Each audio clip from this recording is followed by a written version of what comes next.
Welcome to this video, number 7 in the Payment Card Processing 101 playlist. Each video of this playlist builds on the previous videos. The link for the playlist is in the top right corner of the screen, in case you've missed any of the videos 1 through 6. Let me start this video with a disclaimer. A beginner chargeback course is 3 days long. This video is much shorter than those 24 hours of training. We will just be dipping our toes into this topic. Disclaimer complete. Let's talk about disputes. Somewhere between 98 and 99% of transactions flow smoothly and disappear into database archives. The other 1 to 2% of transactions have spawned an industry within the card payments world, the industry of dispute management. Disputes, chargebacks, customer complaints, these are not the reasons card issuers, processors, acquirers, and merchants stay in the payment card industry. Disputes are proof that we live in an imperfect world. They are also an inescapable part of the payment card industry. Don't get me wrong, orderly dispute management is critically important to the success and even the survival of the payments industry. Like the game of chess, dispute management is a delicate balance of rules and strategy. Not following the rules, not having an orderly dispute management process, not having a well-defined dispute strategy, these will financially sink any issuer, acquirer, processor, or merchant. So, what is a dispute? A dispute occurs when there is a disagreement between the cardholder and the merchant regarding a transaction. When these two parties are unable to reach a resolution, the cardholder has the option of escalating the dispute to their card issuer. Let's talk about the dispute process. As we go through it, we will venture down some rabbit trails, hopefully without getting lost along the way. Rabbit trail. Chargeback is a word often used as a synonym for dispute. Technically, the two terms are different. A chargeback is the action used to charge the disputed transaction back to the merchant. It is a part of the dispute process, not the whole process. However, the two terms are often used as synonyms, so I wouldn't recommend dying on that hill. So, how does a dispute start? A few types of disputes can be initiated by the issuer. Typically, though, disputes are initiated by the cardholder. For some reason, the cardholder is not happy about a transaction. There are several potential causes for a transaction dispute. Number 1, a transaction shows up on the cardholder statement. The cardholder is sure they didn't do it. They suspect fraud. It might be. Or maybe the merchant's name on the transaction record is cryptic. Maybe the transaction date on the statement is 2 days later than when the cardholder was in the store. Maybe someone the cardholder knows used their card in a transaction without telling them. This is called friendly fraud. Maybe the cardholder is mad at the merchant. The transaction is legitimate, but the cardholder is getting revenge on the merchant by calling it fraud. And maybe it is fraud. In my next video on risk management, I will go into more details on the types of fraud. Number 2, the cardholder feels that the product or service they purchased was misrepresented. Maybe the merchant sold them a brand name product and shipped a generic knockoff of that product. Maybe the merchandise arrived defective, but in an undamaged box. Therefore, it isn't likely shipping damage, but a defective product. Maybe the customer broke the product and is trying to cover their own mistake with a dispute. Number 3, the cardholder returned the product and didn't receive a refund. Maybe the merchant provided a refund for one return and thought it covered another return. Maybe the merchant accidentally billed the customer a second time instead of refunding the transaction. Maybe the customer did receive the refund, they're trying to get more money from the merchant. Number 4, the product didn't arrive or the purchase service was not performed. Every time an airline goes out of business, this dispute category jumps to the top of the list. The cardholder booked a flight, but now the airline doesn't exist. Maybe the customer failed to show up for an appointment with the merchant. The service could not be provided. The customer may be trying to get their money back anyway. The cardholder must address their concern to the merchant first. An exception to this rule would be if the merchant has gone out of business or cannot be contacted. If the merchant will not or cannot resolve the dispute, then the cardholder can escalate the dispute to their issuer. The cardholder will contact their card issuer to complain about the disputed transaction. The issuer customer service rep, the CSR, must determine the following. Number 1, is this the legitimate cardholder? Verifying the cardholder identity is a necessary and basic fraud deterrent. Getting the story from the cardholder is important, as that story will carry word and subtext nuances that give a clearer picture of the dispute. Number 2, are there multiple cardholders on this account? Maybe one of the other cardholders did the transaction. This question can be extended. Are there other people in the household who have access to this card? Maybe one of them did the transaction. Number 3, does the cardholder understand the transaction detail on their statement? A number of disputes are caused by the cryptic nature of the transaction data. I remember spending a few days trying to decipher WFC $132 as a merchant name on my statement. It was an abbreviation for Williams Fresh Cafe, a merchant I visit fairly regularly. If you review my video on single message and dual message, you will know that dual message has 2 dates: the authorization date, when I was at the store, and the posting date, when the merchant sent the transaction to the issuer. I find it frustrating that most of my credit cards use the posting date on my statements, which is usually 2 calendar days after I was at the store. Is this an e-commerce transaction? E-commerce merchants tend to post as they ship. If my one order was shipped in 3 packages, I will see 3 posting records on my statement for that one authorization. Number 4, has the cardholder contacted the merchant? What was the merchant's response? The cardholder must contact the merchant before escalating to the issuer. Most payment networks bias their dispute decisions away from cardholders who do not follow this step. It is important to document the cardholder's description of the merchant's response. This provides the issuer with one side of the story. Any merchant documentation in the Representment can then be compared to this narrative to determine the perspective skew of each party. Sometimes the merchant cannot be contacted. They may be out of business or just unresponsive to the customer. In this case, the inability to contact the merchant must be documented in the dispute. Number 5, did the cardholder do this transaction? This sounds like a dumb question, but it isn't. It is a very pertinent question. It is surprising the number of times the customer says, "Yes, I did the transaction." They may be angry with the merchant and want to retaliate through the dispute process. If the cardholder did not do the transaction, did they check with others who have access to the card? Did one of them do the transaction? This is especially important for card-on-file merchants. If someone in the house has access to my Amazon account, they have access to my card on file.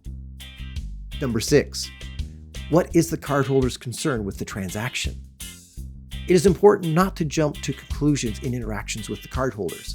Let the cardholder describe their concerns with the transaction.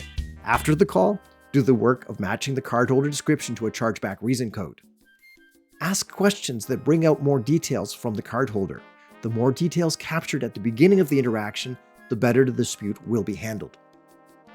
Number 7, could this be a fraudulent transaction? As I mentioned previously, my next video in this series will be an overview of the fascinating world of risk management and fraud. There are several types of fraud. Fraud by an unknown party. This could be a stolen card, skimmed card data, or account takeover. Friendly fraud. Someone with access to the card did the transaction without notifying the primary cardholder. Cardholder fraud. The cardholder did the transaction. They are now fraudulently trying to dispute it. Unfortunately, this type of fraud is on the rise. Number 8, what are the next steps to take with this dispute? Is there enough information to create a dispute case? Is there any additional information that would provide compelling evidence for this dispute? Have you captured all the information requested by your dispute management team?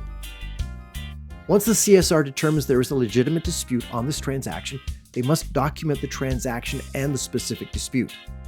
The payments industry uses the term cardholder letter to identify this documentation. However, as many of these disputes are received by phone, most of the payment networks have template dispute forms. This allows the CSR to capture the pertinent information on the phone without waiting for an actual signed letter from the cardholder. With some issuers, frontline CSRs are trained to do first-level investigations on disputes. In most banks I have worked with, a dedicated dispute or chargeback team takes over at this point. Types of disputes. Once the cardholder dispute document has been received, the dispute team must analyze the document and the transaction detail to determine: is the dispute legitimate? What chargeback rights are available for this transaction? What additional documentation would make this chargeback compelling? There are 4 defined categories of cardholder disputes. Number 1, fraud. This is when the cardholder and the issuer agree that the cardholder did not do this transaction. It was done by some unknown and unauthorized entity. Number 2, authorization related. The merchant and acquirer did not follow the authorization and clearing rules and timelines for the transaction. Number 3, cardholder dispute. The goods or services purchased were either not provided, or what was provided was not as described or was defective. Number 4, point of interaction error. The cardholder was double billed or was billed an incorrect amount. Each of these categories subdivide into one or more chargeback reason codes. The reason codes give more nuanced filtering of the general dispute category. Sometimes more than one category in chargeback reason code may apply to the disputed transaction. This is where rules and strategy come into play. The dispute team needs to decide which dispute reason code is the most compelling. They then need to collect documentation to support that reason code. Dispute lifecycle. Each network has defined specific sequence of dispute steps. This is called dispute lifecycle. Should a participant not go to the next step of this lifecycle, the dispute is considered resolved. For this example, we will go through all the steps of the dispute lifecycle. Rabbit trail. Payment networks limit disputes to 1 per transaction. As there is no second chance, the dispute team needs to be very strategic. Once the transaction has started through the dispute lifecycle, no other dispute can be initiated on that transaction. Once the dispute team has committed to disputing the transaction, they may use a chargeback mitigation application like Ethica, which is owned by MasterCard, or Verify, which is owned by Visa, to contact the merchant. These applications allow merchants and issuers to exchange additional transaction information.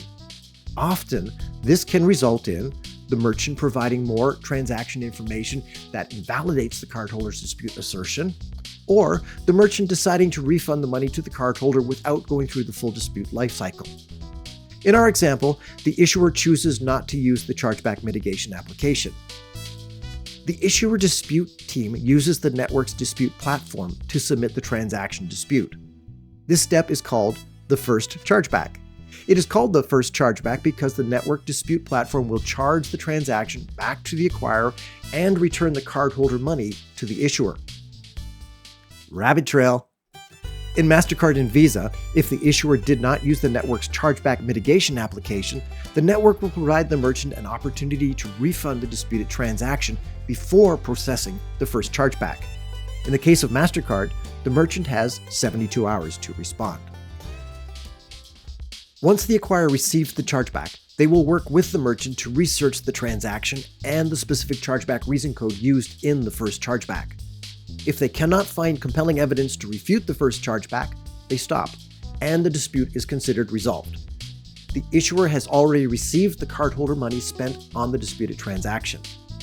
However, for our example, the acquirer and merchant do find compelling evidence to refute the first chargeback reason code. Please note that they do not need to prove that everything is correct with the transaction. They just must prove the specific chargeback reason code is invalid. The acquirer uploads their evidence documentation to the network dispute platform and sends the transaction back to the issuer. This will be the second time the issuer sees the presentment or clearing record for this transaction. That is why this step is called Representment or the second presentment. At this point, the money for the transaction is moved to the acquirer. The issuer receives the representment of the disputed transaction. If they stop the dispute now, it is considered resolved. The acquirer has the merchant funds for the transaction. Since this is not the end of the dispute lifecycle, our issuer continues with the dispute. The next level of dispute is called arbitration. Rabbit trail. In the first chargeback and representment, the transaction bounces back and forth between the issuer and the acquirer. The transaction goes one way and the funds go the other way. In the arbitration chargeback, the transaction and funds are held by the network. At a certain point, the network will be the arbitrator between the issuer and the acquirer. The network will assign the transaction to the losing party and the funds to the winning party. The first step in arbitration is called pre-arbitration, often called pre-arb, because who needs extra syllables? First of all, The issuer needs to decide the chargeback reason code they will use for the arbitration. If the issuer feels the evidence provided in the representment is weak or incorrect, they can pursue the same chargeback reason code in the arbitration chargeback. If the issuer feels the first chargeback reason code has been successfully rebutted by the acquirer, they may choose a different reason code for the arbitration cycle. The issuer uploads the supporting documentation for their chargeback reason code. For most chargeback reason codes, the issuer must file a pre-arbitration first. The acquirer is notified of the pre-arb and has the opportunity to do one of the following responses. Accept the pre-arb. By accepting it, the acquirer accepts responsibility for the dispute, cardholder right, merchant wrong. Please note that sometimes the acquirer will accept the responsibility simply because they cannot guarantee a win in arbitration, and losses in arbitration cost hundreds of dollars. Take no action. The acquirer doesn't respond to the pre-arb. The result is the same as the acquirer accepting the pre-arb. Once the pre-arb times out, the acquirer has accepted responsibility for the disputed transaction. Reject the pre-arb. The acquirer can upload rebuttal documentation as they reject the pre-arb. Rejecting the pre-arb escalates it to an arbitration chargeback. The network's dispute resolution team will now review the transaction details, the chargeback reason code or codes, the supporting documentation, and contextual information to determine if one of the parties is gaming the system. Based on these evidences, the network will decide who is responsible for the disputed transaction. The winning party receives the funds for the transaction, the losing party pays fees and possibly fines. Arbitration is expensive. There, we have walked a dispute through the complete dispute lifecycle. In closing, a quick reminder of my disclaimer at the beginning of this video. The chargeback rules have many nuances. There are different time frames and documentation requirements for different reason codes. There are some reason codes that can skip a step in the dispute lifecycle. And I have totally ignored compliance chargebacks in this video. Dispute management is very complex. We are just dipping our toes into the water. Hopefully, I have helped you see clearly in this shallow water on the edge of the dispute lake. We can feel the temperature of the water, but we are not yet swimming. Dispute management is a world within the world of payment cards. Like the game of chess, it has rules. It has strategy. It is art and science. And to those who love it, it is fascinating. If you found this video helpful, please click the like button and subscribe to this channel. If you have questions about the payments industry, leave a message in the comments below. You can also contact me through my website, mentoredbymarkt.com, or via email, markt@mentoredbymarkt.com.